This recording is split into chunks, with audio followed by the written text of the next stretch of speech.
Olá, boa noite. Estamos começando mais uma semana do JR23 aqui na tela da TV que mostra você. Obrigado pela sua companhia, pela audiência e mais uma noite no canal 23 e simultaneamente em nossas redes sociais. Claro que a gente começa a semana tristes, pela desclassificação da seleção brasileira na Copa do Mundo. E esse é um dos assuntos que a gente também repercute no programa de hoje. Além desses, outros temas você confere na edição do JR23. Franca registrou 297 furtos, 19 roubos, 13 estupros e um homicídio doloso em maio, segundo o balanço divulgado pela SSPSP, Secretaria da Segurança Pública do Estado de São Paulo. Um homem de 65 anos foi preso em flagrante na manhã desta sexta-feira por porte ilegal de arma de fogo de uso permitido, durante uma ação da Polícia Civil na zona rural de Colômbia, no interior de São Paulo. Quem chegou ao cemitério Santo Agostinho, em Franca, na manhã desta sexta-feira encontrou uma cena de destruição. Placas de identificação arrancadas, pedras de mármore quebradas e túmulos danificados revelavam mais um ataque ao local, desta vez marcado não apenas por furtos, mas por atos de vandalismo que atingiram a memória de famílias francanas. Passa um momento assim, tu tem que pensar que uma derrota é o começo de uma nova aventura, de uma nova temporada. Temos que seguir trabalhando, melhorando, encontrar novas ideias. Eu creio que não é a fim, é um princípio de um novo ciclo, esta derrota.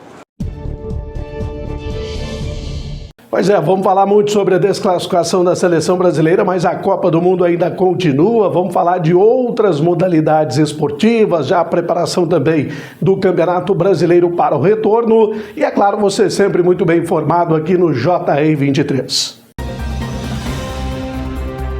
O maior perigo da sua casa pode estar onde você nem imagina. Fique atento com o mosquito da dengue. 80% dos criadouros estão nas residências. O governo do estado de São Paulo já está fazendo a sua parte. Faça a sua também. Elimine a água parada.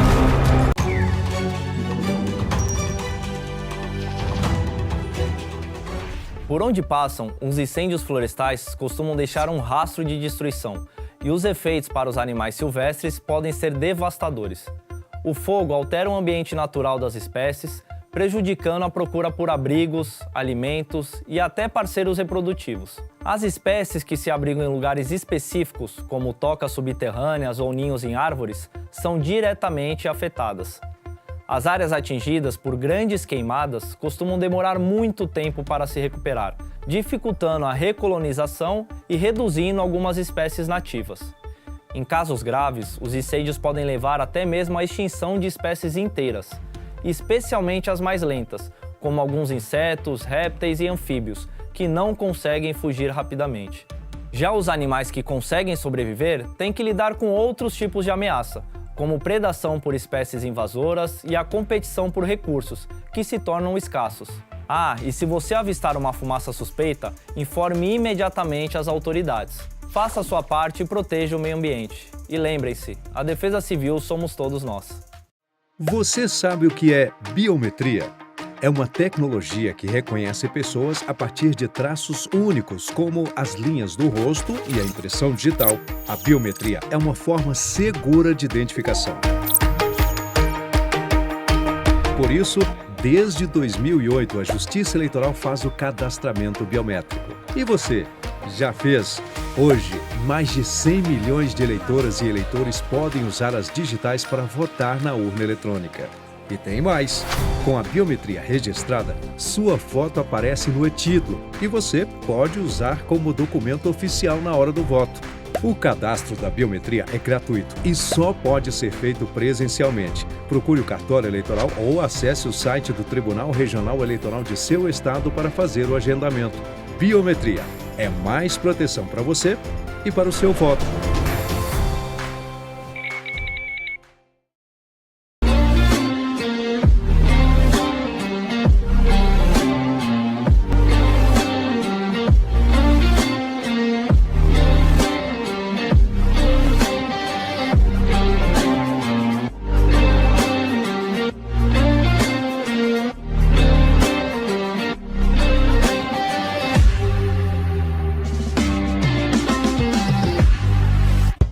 uma nova opção. Dinâmico e diversificado. Uma multiplataforma em serviço da informação. Notícias, entretenimento e variedade. O que você precisa saber para começar o dia. Na velocidade do tempo. A informação que vai de encontro com seu interesse. www.portaldefranca.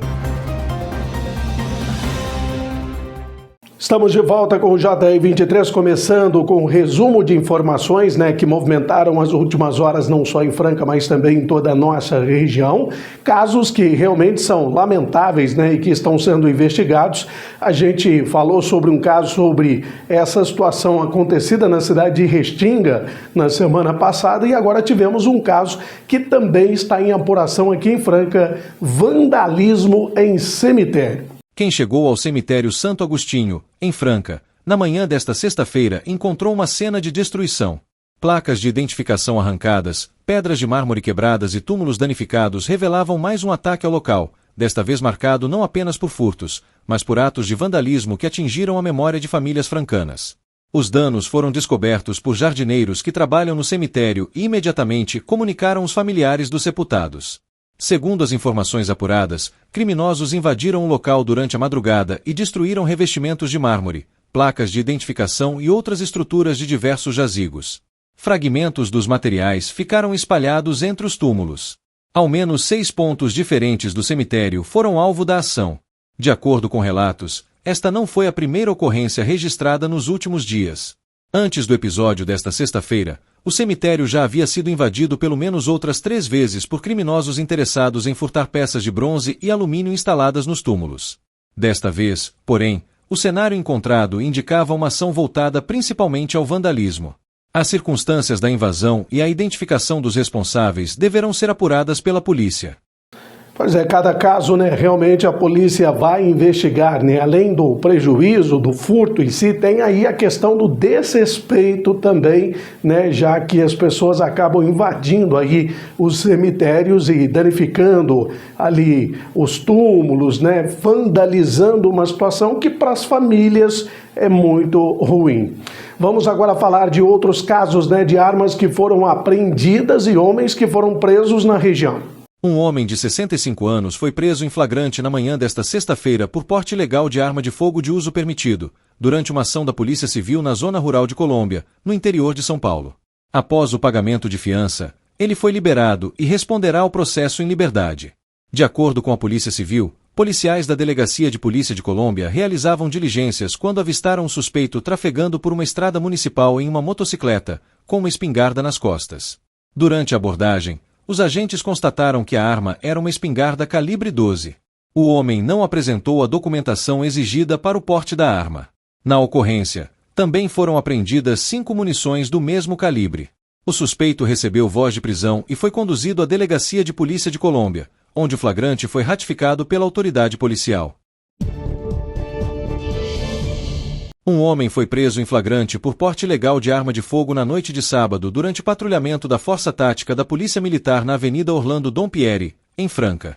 Segundo a Polícia Militar, a equipe realizava patrulhamento nas proximidades de uma adega, local conhecido pelo intenso movimento de pessoas, quando percebeu uma caminhonete montana vermelha transitando em sentido contrário. Os policiais chamaram a atenção para o comportamento do passageiro, que teria se abaixado rapidamente ao notar a presença da viatura. Diante da atitude suspeita, a equipe retornou e iniciou a abordagem. Antes que o veículo parasse, os policiais afirmam ter visto o passageiro retirar um objeto da cintura e arremessá-lo pela janela.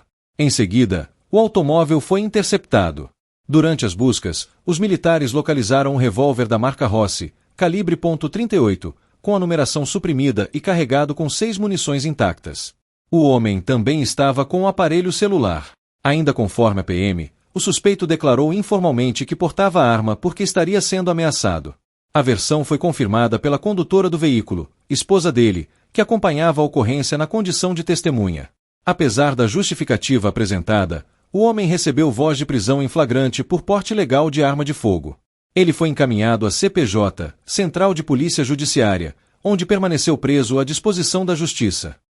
Números que foram divulgados pela Secretaria de Segurança Pública do Estado de São Paulo apontam aumento em alguns crimes, como, por exemplo, os casos de furtos, e algo que chama muito a atenção é a crescente nos casos de estupros em Franca. Franca registrou 297 furtos, 19 roubos, 13 estupros e um homicídio doloso em maio, segundo o balanço divulgado pela SSPSP, Secretaria da Segurança Pública do Estado de São Paulo. Os números apontam que os furtos continuam sendo o crime com maior incidência no município, enquanto os casos de estupro atingiram o maior patamar mensal de 2026, empatando com fevereiro. Dos 13 registros de estupro contabilizados em maio, 3 foram classificados como estupro e 10 como estupro de vulnerável. O total representa o maior número mensal registrado neste ano na cidade. Na área patrimonial, a SSP contabilizou 297 furtos e 31 furtos de veículos durante o mês. Os roubos somaram 19 ocorrências, além de 8 roubos de veículos.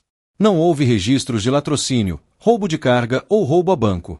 Entre janeiro e maio, Franca acumulou 1.752 furtos, 162 furtos de veículos, 91 roubos e 20 roubos de veículos. No mesmo período, foram registrados 6 homicídios dolosos, 7 tentativas de homicídio e 53 casos de estupro, dos quais 36 envolveram vítimas vulneráveis. Intervalo rápido na sequência, as informações do clima, as mudanças que também afetam, inclusive na área econômica. Ô, Sô, você está acostumado a me ver aqui contando uns caos, umas piadas, fazendo o povo rir, né? Pois então, mas hoje aqui a prosa é séria. O Hospital do Câncer de Franca é um lugar onde a coisa é pra valer mesmo. Lá é sério. Lá eles tratam de câncer de bebê, de jovem, de adulto e de idoso. Como nós falamos na roça, de mamana caducando. Eles acolhem todo mundo. E é por isso que eu tô aqui, pra modo de pedir a sua ajuda. Vamos ajudar o Hospital do Câncer de Franca e cuidar de quem precisa, senhor. Então, meu povo, bora doar? Que ajudar é coisa séria, mas não precisa ser sem graça também, né? Bora fazer esse bem acontecer, mexer o doce pra não azedar, bora pra riba que pra baixo é contramão? Então partiu ajudar o Hospital do Câncer de Franca. Seja um parceiro do bem, sô, porque ajudar é sempre uma coisa boa. Né não? Acontecido.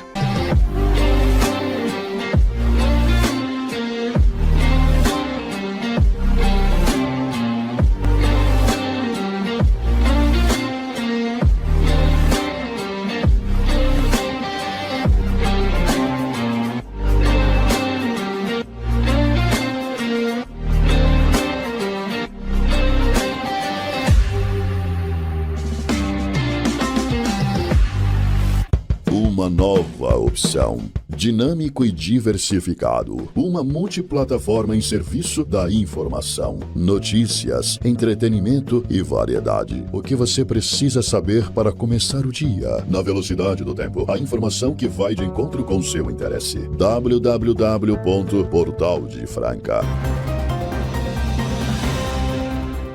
Estamos de volta aqui no JR23 e agora a gente já fala sobre questão climática, né? Nós estamos vivendo aí a onda de calor intenso em alguns países da Europa. Dados que foram divulgados, né, mostram aí o aquecimento global em todo o mundo. Tem a reportagem especial e você confere agora no JR23. Os oceanos do mundo registraram o mês de junho mais quente da história e podem bater novos recordes em 2026 devido ao efeito combinado do fenômeno El Niño e do aquecimento global.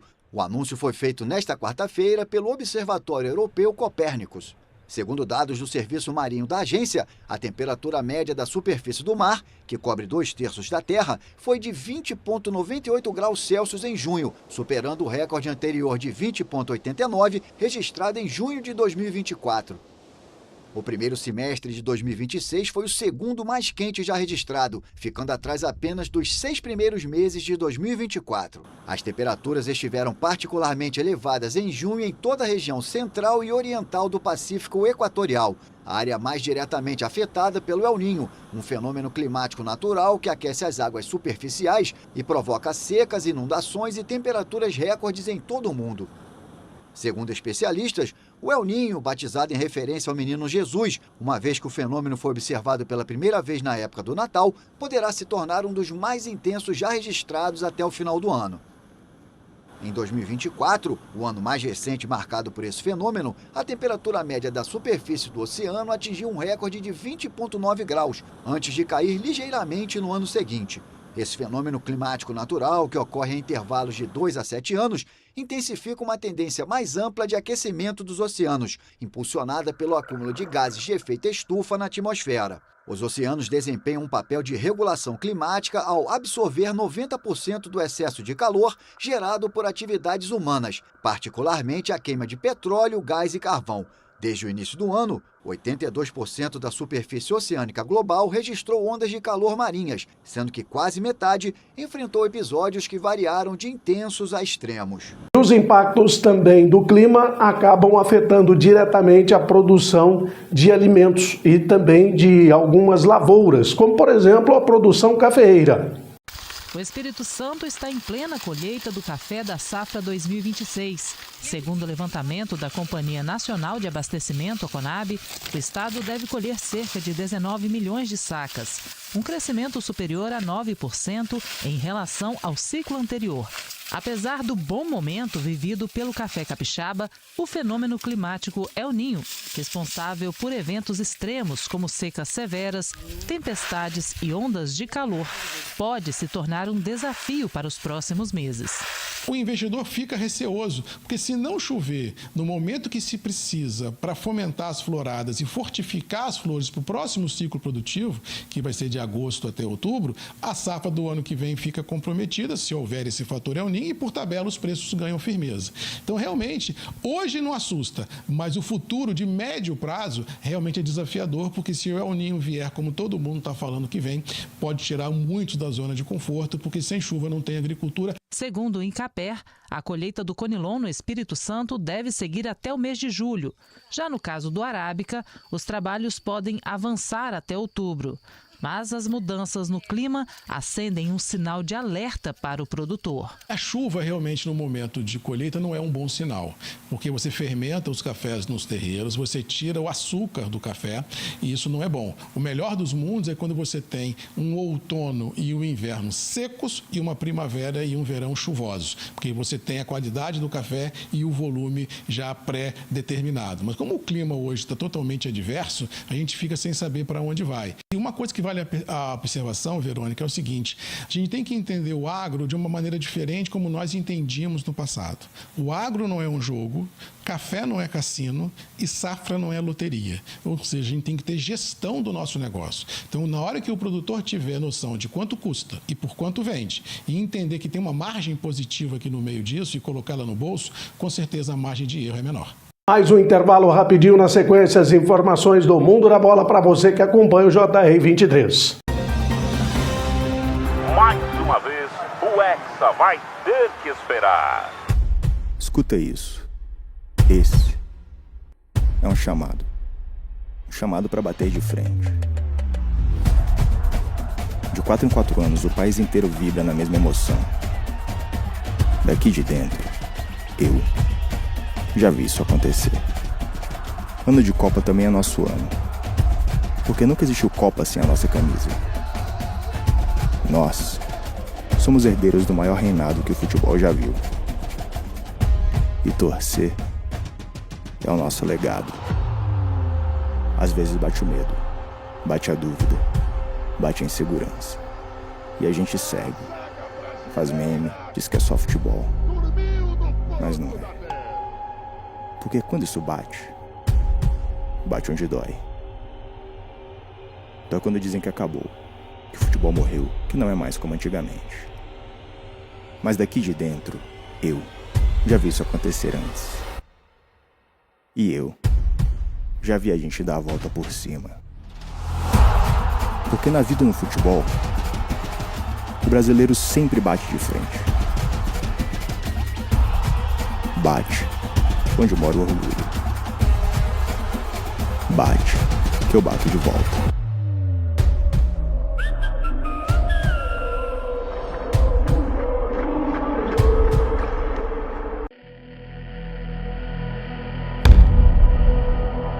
Minha terra tem basquete, tem história e tem chuá. As vozes daqui vibram como em nenhum outro lugar. O basquete mudou minha vida. No Brasil tem basquete, e ser basquete vai além do esporte. É acreditar que a bola vai cair, mesmo quando nada parece dar certo. O Brasil é gigante, diverso. A gente se reconhece no plural. Mas o que temos em comum? O brasileiro é o corre. A gente vai atrás, cria caminhos dentro do impossível, se adapta, faz festa enquanto se supera. Minha terra tem basquete. Tem basquete pra caramba. O brasileiro é criativo, inovador, autêntico, orgânico. A mudança de direção, o ritmo, o suor, a dança, a energia. A gente sua a camisa, a gente ganha, a gente perde, mas a gente brinca, se diverte, a gente dança, a gente vibra, a gente cai, levanta, dá o sangue e celebra as conquistas.